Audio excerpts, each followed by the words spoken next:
And what we're really trying to do is mainstream sustainable investing so that more capital is moved into sustainability, and hopefully the system of capitalism and the companies that operate within it are encouraged to adopt more sustainable behaviors as a result. You're listening to the Real Returns podcast, where we learn how real investments can make a real impact. Join your hosts, Andrew and Dan, as they share stories and interview business leaders on how real estate and other forms of investment can create meaningful change for individuals and communities around the world.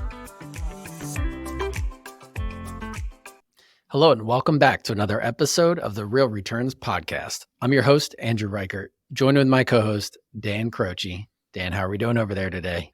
Andrew, I got to be honest with you. I got a case of the blues.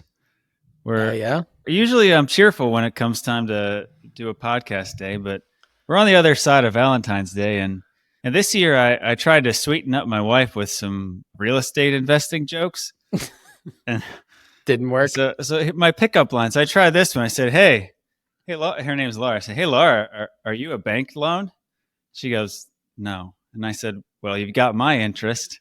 Hey, that's pretty bad. She rolls her eyes and I'm like, no. Seriously, I'm an investor. I'm good at valuing things. And let me tell you, you're priceless, I said. And again, I roll. She said, just stick with the chocolates and flowers. Yeah, she went out by herself for Valentine's Day. I watch TV. So yeah. No, I'm doing well. Hey, I'm excited that we've got a guest here that is going to cover a topic that is new to us on the show. So Andrew, why don't you introduce Sam to our audience? Yeah, absolutely. Super excited to have Sam Adams. He's CEO and co-founder of Vert Asset Management. And they're a dedicated sustainable investment manager. He's also a co-author for the Your Essential Guide to Sustainable Investing.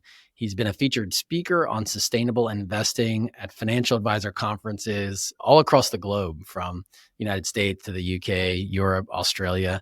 Really excited to have him on, particularly given the public equities focus. We were saying, I think it's the first time we've had someone in the public equities world on the podcast. So Sam, thank you so much for being on the show. Would you mind just sharing a few words about your history, your background, kind of what you guys are doing? Yeah, thanks for having me, guys. It's very, very nice to be on your podcast. Well, you got to know something about me. I'm a climber and a skier by hobby. I've been doing that my whole life. You know, the picture behind me kind of gives that away. But and so I've spent my life in the mountains, and I've seen the impact of climate change up front and personal for a long time. So I've always considered myself an environmentalist. I've always wanted to do what I can to help on that front.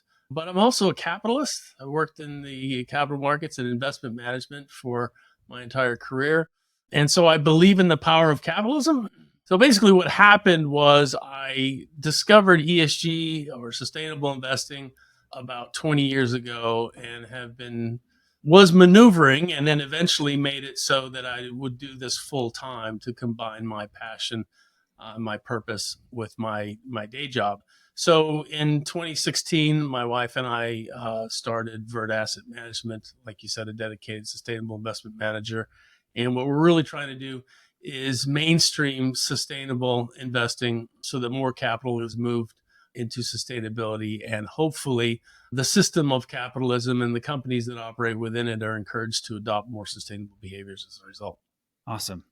Sam, I'm super excited to dig into that topic with you. It's one, on this show, we often talk about the way that our allocation of resources, particularly in investments, can have a positive impact on the world around us. But we typically think about that in these very direct investing ways where there are less middlemen, and I can go out there and swing a hammer and improve a community by directly investing in a piece of real estate. But talk to us a little bit about just sort of, 101 of how you think about and approach what I might perceive as a bit more distanced impact investing.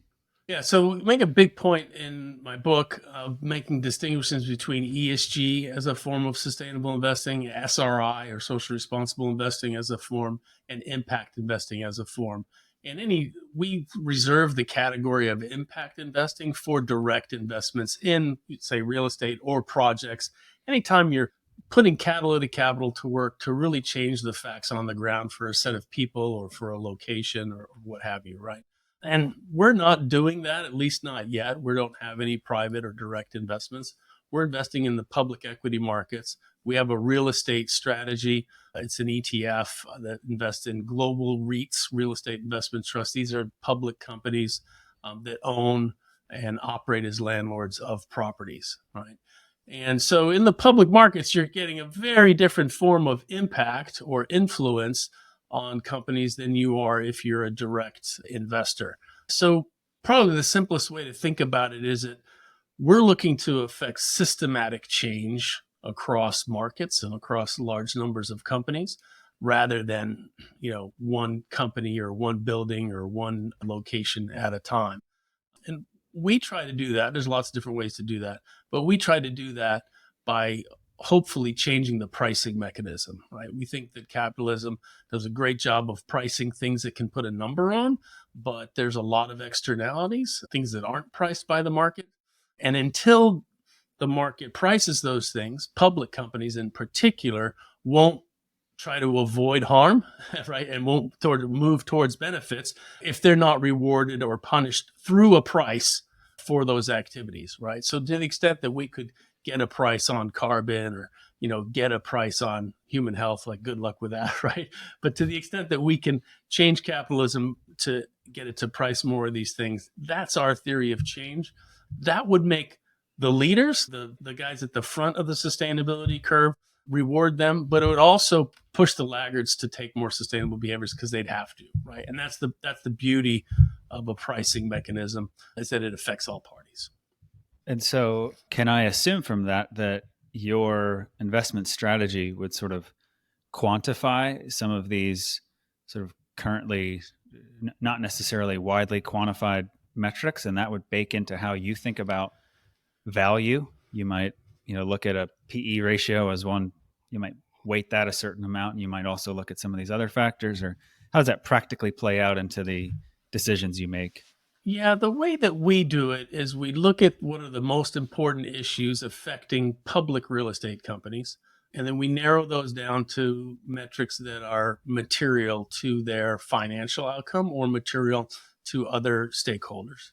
And then we try and find data on those metrics. Now, that funnel shrinks down pretty quickly, right? Because ESG data, as you know, is not at the level of financial data. So we don't have as good a look at these issues and metrics as we do on some of the more regularly reported financial criteria. But for example, what we'll do is we'll say, okay, we'll take the emissions data that we do have, right? And we'll look at companies and say, who's doing better at reducing emissions versus who's not doing it, who's trying really hard, who's not trying hard. And we will invest in the leaders on that metric. Other real estate metrics, I'm sure you guys are aware of, that are important to people, we will apply to different, whether it's residential or whether it's data centers or those types of things. We use different metrics that are more material for those sectors or those companies. And we end up with a portfolio of about 150 companies out of a universe of over 600 that are the leaders in sustainability.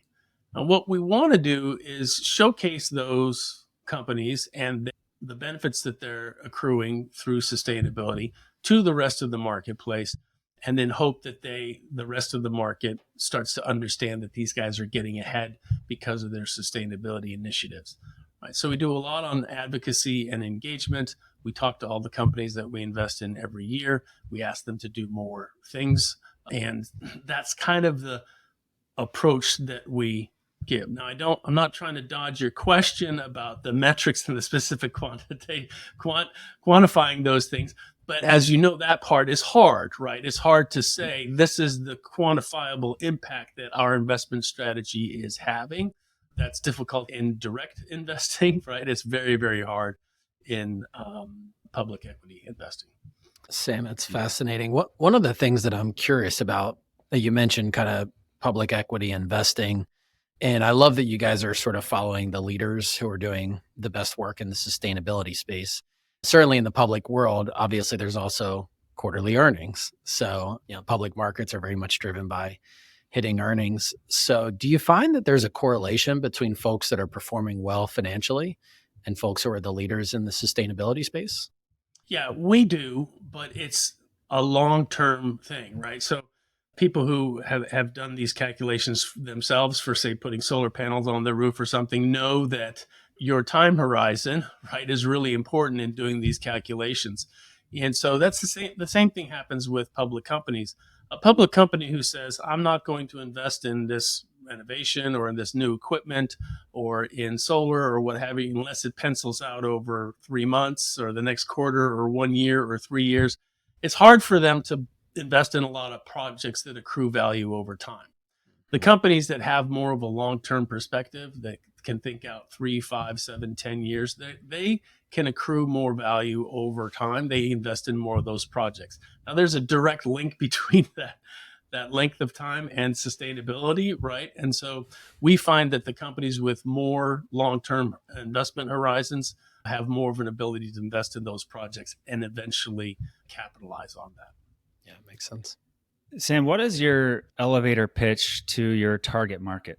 So it's actually a two-part question. Who is your target market, and what's the quick pitch to them as to why you guys are unique? Well, the target market is the financial advisor community or the intermediaries that serve usually individual investors or families and high net worth investors, right? So these are the people that are putting together portfolios for investors. And usually a large or significant chunk of these families' wealth is tied up in public equity and bond markets. And so they have a large part of their capital that is allocated to these asset classes. And when we launched the strategy, it was the first ESG or sustainable real estate strategy in the public markets available as a fund or an ETF in the US. This is back in 2017. So early on, it was really simple. Like, you have clients who want to invest sustainably. They have an allocation. It's usually 5 or 10% to public real estate in their, public investment portfolio. Do you want to put it in something sustainable? This is your only option, right? That was as simple as the pitch was. Now there's a couple of competitors out there, and it's that we're more authentically sustainable in public markets than other fund managers are. Now, that's actually not that high of a bar to clear, unfortunately, right? There's a lot of greenwashing and green hushing and a lot of reliance on not so great ESG ratings in the public investing space. So we're really establishing a leadership position, particularly around the real estate side in these public markets. And so the advisors and the investors that invest with us recognize that. And so far they've been rewarded. The fund has done well relative to other real estate opportunities as well. So it's ultimately a fund structure. You have a single, or do you do separately managed accounts, or? It's just an ETF. That's all we have at the moment. Yeah. It was a mutual fund up until December in last year, and then we converted it to an ETF. Okay. And that was really done to get it more accessible to more investors on more platforms and cheaper to buy than the mutual fund structure. So, understood. So as you think about ESG investing and your mandate, I heard you talk at the beginning of the show about your personal passion and awareness around climate change, which is a concern that I share. I've been to Glacier a number of times, and I think Andrew's planning a trip out to Glacier, but it's different now from the first time that I went, and you can just see it clear as day. So there's some real concerns here. I think my first question is, so are you singularly focused on climate change as you think about sustainable investing, or are you baking in other social concerns or broader concepts? It's broader, but the reality is that climate change is probably our most pressing challenge, putting aside biodiversity for a second here. But real estate in particular, right, their carbon footprint of real estate is really outsized compared to what people think, especially. So 40% of the world's energy is used by buildings, creating 33% of the world's greenhouse gases. That's just, the energy sector obviously creates all those emissions by creating the energy for us. But as users, right, buildings are up there with agriculture and transportation, right? So this is one of the biggest ways that we affect climate fortunately, it's one of the biggest opportunities, right? We know how to reduce the energy use of a building. We know how to reduce the carbon footprint of our facilities. In many cases, we can take them to net zero. So there's a ton of opportunity, and utility bills are their money, right? So the extent that you can reduce that energy bill, reduce that water bill, you're saving money. So the opportunity to both help reduce the effects on climate change and reduce the cost of your business are fantastic for real estate owners. And so it's a big, big part of what we do. Many of our ESG metrics are around decarbonizing, are around the use of renewable energy, green building certifications, climate goals, whether they're setting a science-based target, all of those types of things. Sam, I'm curious, speaking of like grounding some of this stuff in science and in the numbers, I understand you have an engineering background. I'm wondering if any of that has kind of manifested itself in the work that you do. I don't have the engineering background. I have a philosophy background, so I'm coming from the other side. Oh, okay. But the two professors that we have on our investment research group, Gary Paivo from the University of Arizona and Franz Furst from Cambridge, they've spent their careers studying sustainability in the built environment. So they're bringing to bear the academic research that shows, buildings with green building certifications have lower operating costs, higher rents, more occupancy than traditional buildings, those types of things. And we use their background and their scientific credentials to help design which metrics we're looking at, which ones we don't. Yeah, love that. Sam, if you run into an individual at a coffee shop who thinks, oh, that's Sam, I know he runs that ESG investment company, and they ask you for a stock tip, or they ask you for what's a hot button item that's I've got $500, I want to dump it into a stock and I want it to move the needle for climate change, other than telling them to put it in your ETF. What's the kind of how would you advise them to approach the way they think about it? One of the unfortunate things about it, it's everything that feels like everything that lay people or lay investors know about financial services is from the consuming of a lie from the financial services industry, right? And so, with regards to investing, right, the investment management industry has told some story that if you put your money in this stock or this fund or whatever, you're going to make a ton of money, and that doesn't usually happen, right? And now the ESG or the sustainable investing version of that is you're going to put your money into this stock or opportunity, make a ton of money, and you're going to save the polar bears.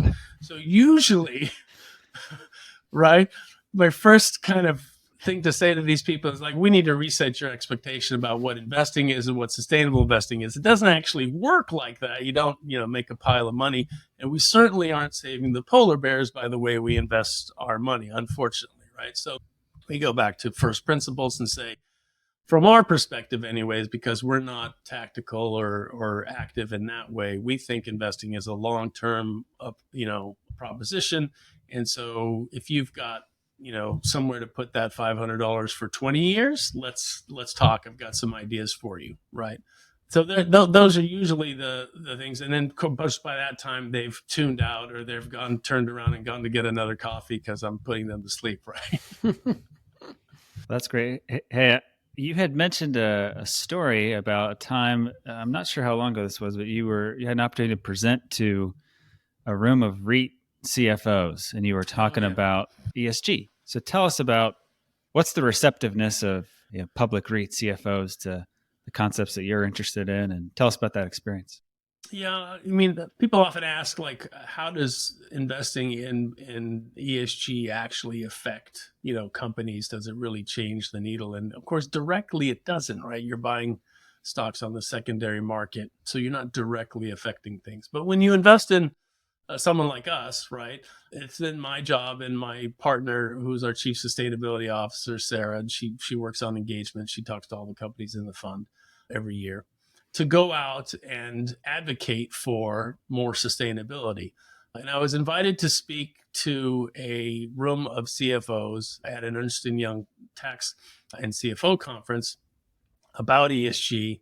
And I was telling them about climate risk and how, the physical risks of climate, i.e. sea level rise and flooding and hurricanes and those types of things, is increasing because of climate change.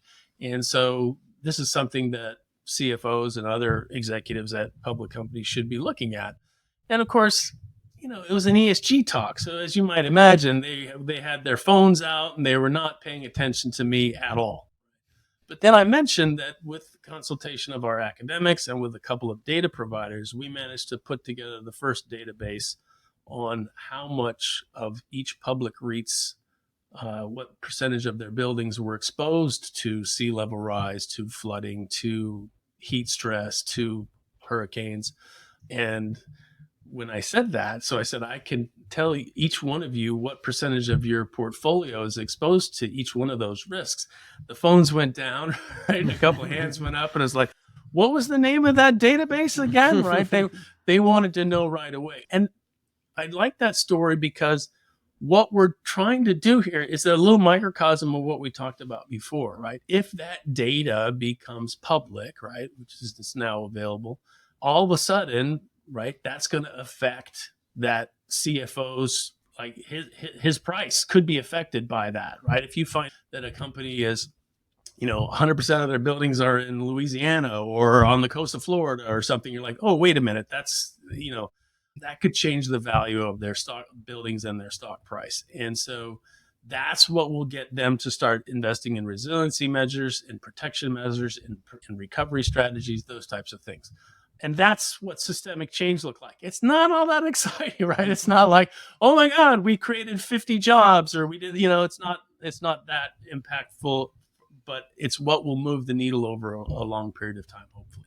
Yeah, love it. And I love that you're kind of increasing awareness by doing that, but also having direct impact, through the asset management that you guys are doing. So I think it's incredible work. Excited to kind of continue to follow your story as you continue to make sure that folks are paying attention to the right things in this space. So with that, we're going to jump into our lightning round. So we got a chance to know you and your business a little bit. Now we want to kind of hear more about Sam as a person. So first of all, what would you say is your biggest win? Any direction you want to take, either personal or professional? I think the biggest win, because it happened most recently in the last year, is that our company has reached scale and profitability.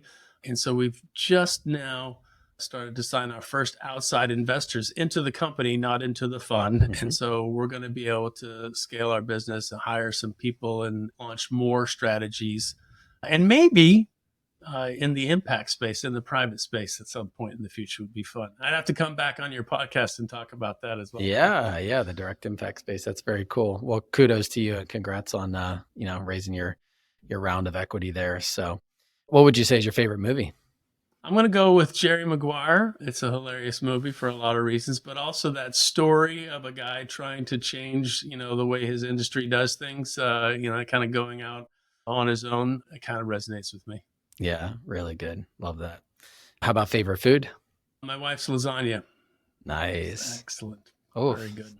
Getting hungry just thinking about it. Any current growth edge way in which you're looking to kind of grow yourself personally or professionally right now? Yeah, the professional side, I really want to explore this approach that we're taking with real estate and applying it to other asset classes. So particularly in the public equity and bond markets. I think this process of investing in the leaders, identifying the leaders, finding out what makes them leaders, and then seeing if that can be passed down to the laggards, has a lot of application in other asset classes. And I'm excited to discover how to do that. Yeah, for sure. I can see that having a lot of impact. What would you say is some A+ content that you're taking in these days? Good books or podcasts, particularly related to your space, the ESG space. Curious to hear what you're consuming these days. So I tend to consume anything that RMI, the Rocky Mountain Institute, and Amory Lovins put out. And I guess it was a little over a year ago, they launched an effort called Canary Media, which is their kind of publishing arm, if you will. So I would recommend signing up for that newsletter. And if you're not contributing to RMI, maybe consider contributing to them. Those guys do great work on decarbonization across the energy sector, across the real estate sector, all over the place. And so I'm a big fan of their work. Yeah, very cool. I'll have to check that out. All right. And if folks want to connect with you, what's the best way to get in touch with you? You can reach me at sam@vertasset.com, and our website is vertasset.com as well. Great. Awesome. Well, thanks so much for being on the show. Really interesting to hear about the impact that you're having from the public markets standpoint and, in the ESG space, really focusing on, I love your point of you have to take this long-term perspective really in order to have these near-term impacts, and sustainability, to your point, has that horizon in mind anyway. So really fantastic hearing about the work that you're doing. Thanks again for being on the show. Thanks, guys. Really appreciate it. Thank you for joining us for this episode of the Real Returns Podcast. We hope that you learned something new about how you can invest to make a lasting impact on those around you. Please be sure to subscribe to our show wherever you listen to your podcasts, leave us a review, and share about us on social media. We hope you will join us for our next episode, where we will be continuing the conversation around impactful real estate investing.